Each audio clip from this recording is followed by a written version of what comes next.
Almost every weekend, Dad could be found in the garage tinkering with his cars or going off to exhibitions and rallies. He became really, really tired. And that was pretty much the only thing we could say about him. You know, he was falling asleep in the chair. When you were talking to him, he was falling asleep. And it turned out he had multiple myeloma, which is basically a cancer of the bone marrow.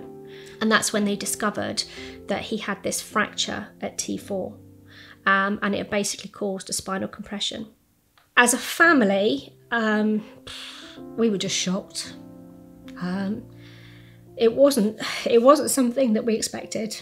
You know, like I say, he walked into hospital and then you find out that actually your dad's paralysed and that's going to be his life for now. And the only thing I can say is, when I brought my first newborn baby home from hospital, I had more information and more of a clue and more support from the hospital than we did when we brought Dad home with his spinal injury. We had very little information.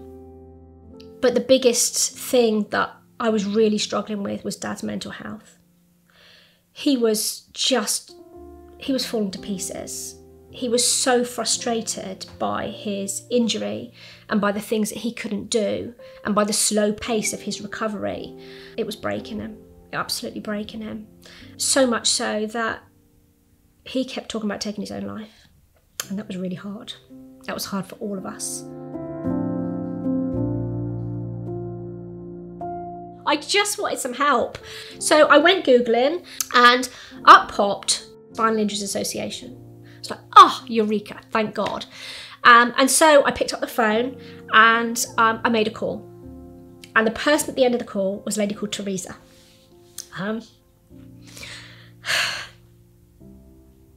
She is probably one of spinal injuries' guardian angels, really.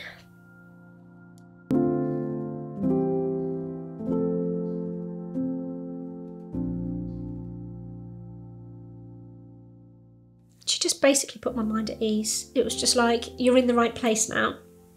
And that was massive, absolutely massive.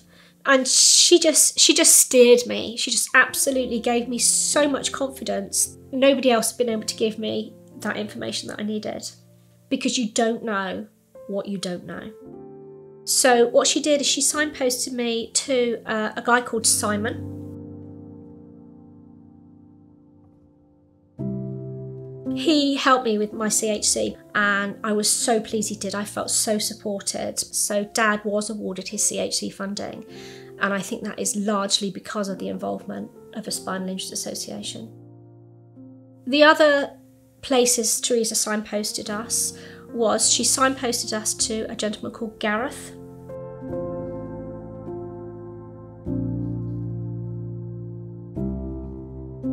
To be able to speak to Gareth and actually get an understanding was amazing. He knew what the problems Dad was having, like with his catheter and his bowels, and Dad was feeling heard.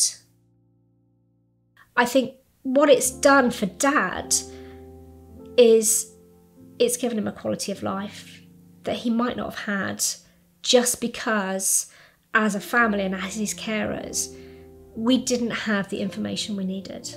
The Spinal Injuries Association has saved us. Going forward into life is to smile and whistle. You've got to do that all the time, otherwise you don't get anywhere. So please donate to help families like ours who've had their lives turned upside down by spinal injury. Please donate to the Spinal Injuries Association's Big Give between the 29th of November and the 6th of December, when your donation will be doubled.